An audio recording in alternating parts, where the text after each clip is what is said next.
Hello everyone, and welcome to a mediocre cover with Alexia. Today I'm singing At the Altar by Elevation Rhythm.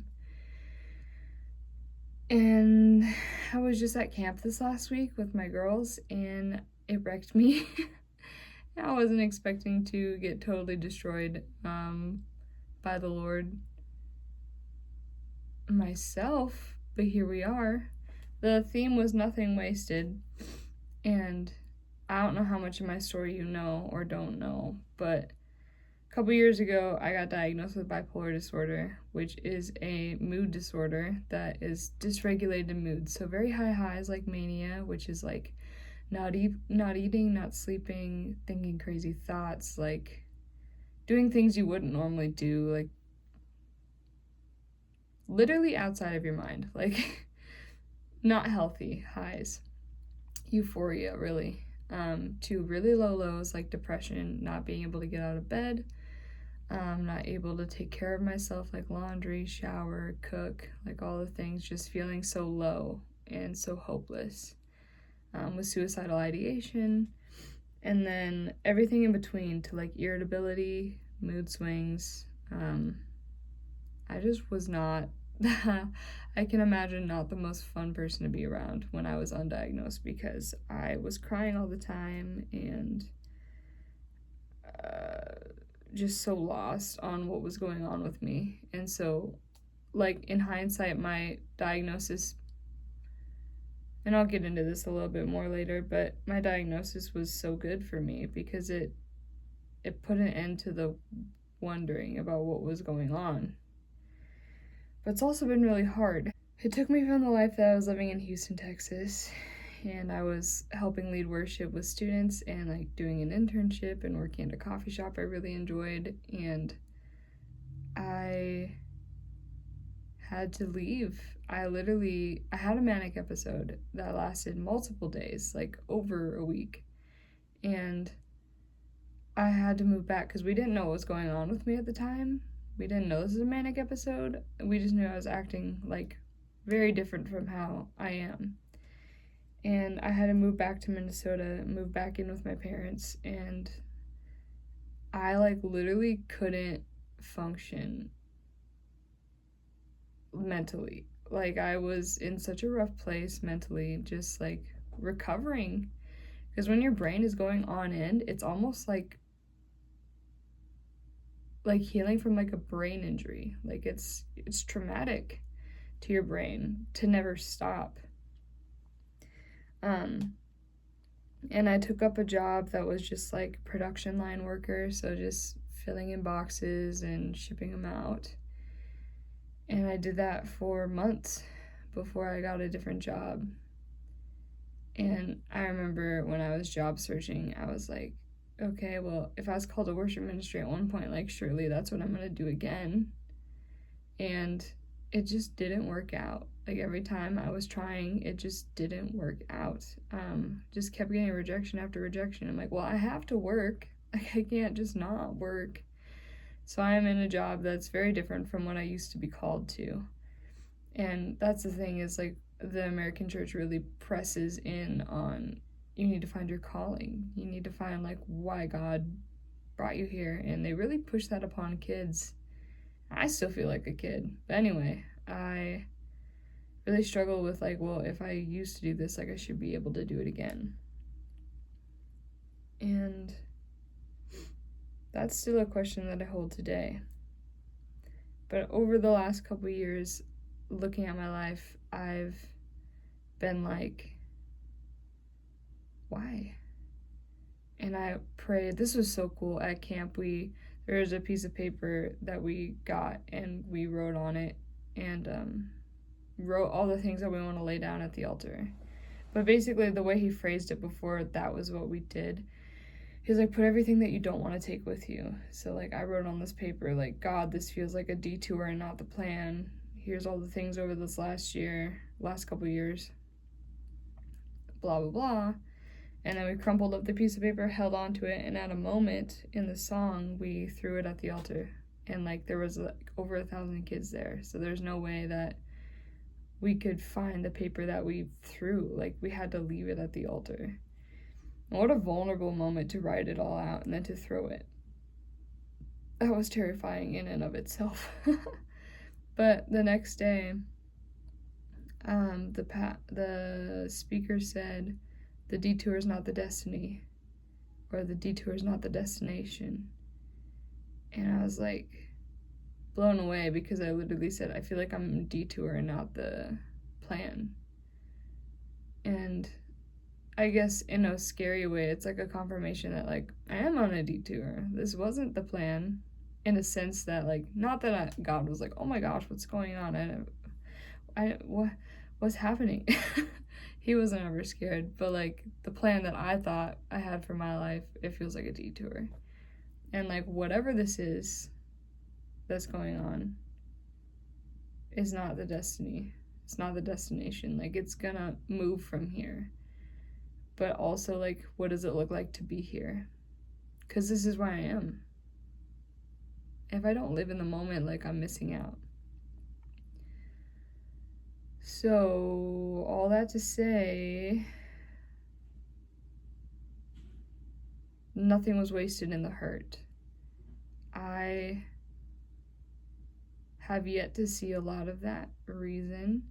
I know some of it is, like, I'm closer to family than I've ever been. I've got friends. Like, I've got incredible friends and an incredible amount of friends, like, that I'm able to reach out to, which is crazy. Like, I've never had that in my life. Like, I've had friends that I still talk to from, like, high school and stuff, but, like, I've never had this many that I could pull from and, like, hang out with. It's crazy. My diagnosis helped me get mentally clear. I love my counselor. I have great medication that has helped me clear my mind. Like, it literally feels like I'm not foggy anymore. Like, I can remember things, among so many other things that is better. So, like, I can see that. But just knowing that nothing's wasted, I'm like, I don't know what that means. I don't know what that looks like. But I trust that God will use my hurt to help someone, or to help maybe a few people. And hopefully something I've said helps you. And I want you to know, oh gosh, that your pain is not wasted either. Like, it just breaks my heart to know what people go through. And to know that our pain isn't wasted. Like, he uses it all for his glory and his good. And our good, too. That doesn't mean it is good. It just means he uses it for good. That was huge when he said that. So you hear Romans 8:28 be thrown around a lot. But it's for good, not everything's all good. So, yeah. And as you can tell, I was on the blue team. A moment of appreciation for the makeup and the bracelets. Yeah, so anyway, I want to sing this song at the altar now that I've been talking for 9 minutes. And it just talks about that, like, there's no waste at the altar. Laying everything down before God, like, he's gonna multiply and use it in the best way. So let's do it. Hello, it's a different day. I was so exhausted that day, so I wasn't able to sing, but here we are, singing. I wanted to show off my outfit today, which the hat says nothing wasted. And this kind of matches. I realize that this is like a different tan than this, but in my heart, it feels the same. So yeah. Anyway, here's the song.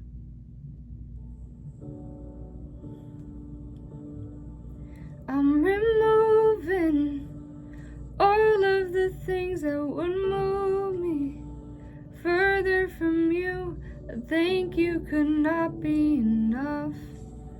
It's not lost on me what you save me from. I'm running, stumbling, I know, but I'm coming.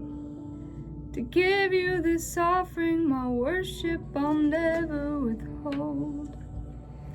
Broken, but you call it beautiful.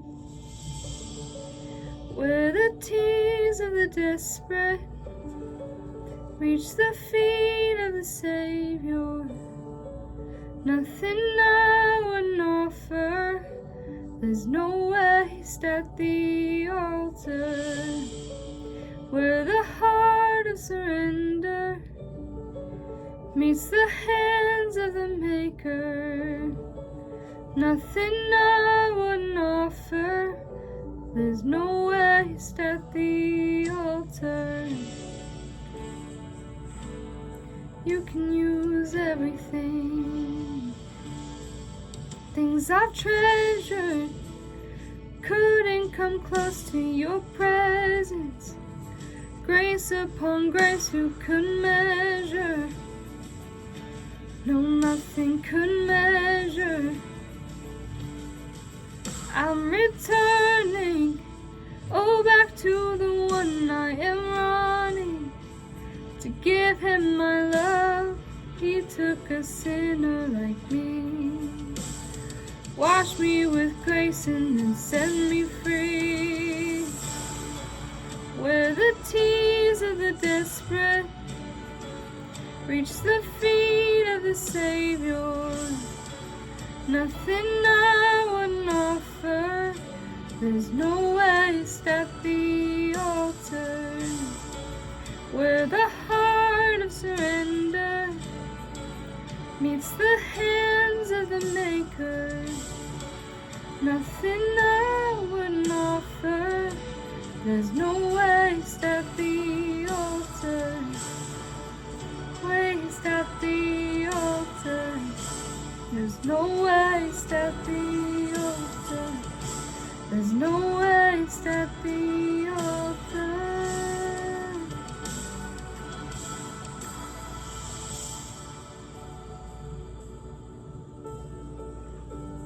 You can use it all for good, Lord, even when I cannot see.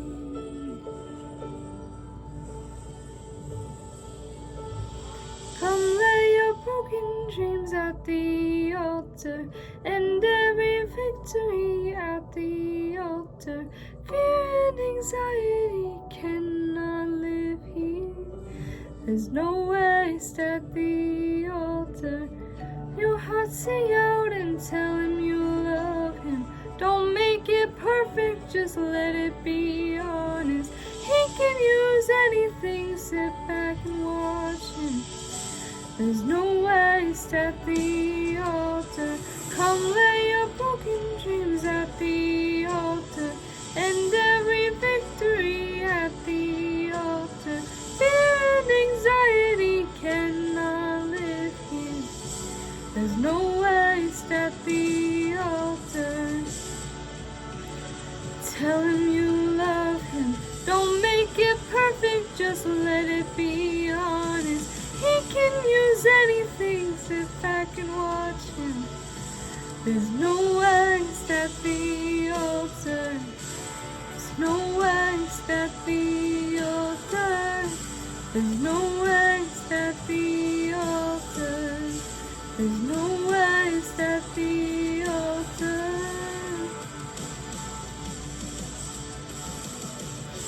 There's no waste at the altar. There's no waste at the altar. There's no waste at the altar.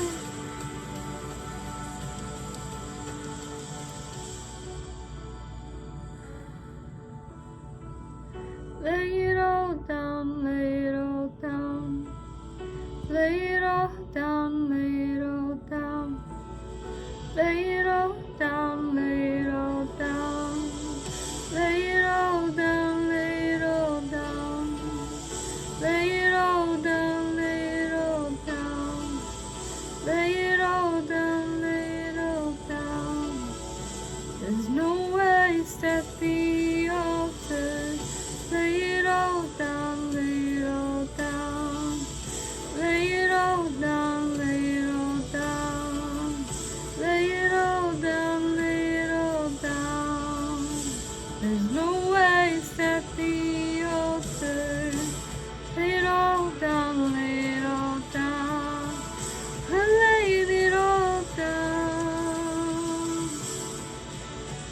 every part alone. You lay it all down. He can use anything. He can use anything. He can use anything. There's no waste at the altar. He can use anything. He can use anything. He can use anything. There's no waste at the altar. There's no waste at the altar. There's no waste at the altar. He can use anything. Sit back and watch him. There's no waste at the altar. I feel like as I'm singing that, I'm like trying to convince myself that it's true, that there's no waste in the pain, and that he's gonna use it for good. There's no waste at the altar. Yeah. It's just such a powerful concept, and I've literally been playing the song on repeat because I'm just like, wow. Like, how beautiful to say the things, but how beautiful to sing them, and there's just such beauty in worship through song, I would say, that can just express all the feelings that I have. Like, I don't know, like whenever you find a song that just says all the things that you've been feeling and you're just like, whoa, that's what it feels like for me with this song. So, yeah, thanks for listening. I really appreciate it. Love you guys.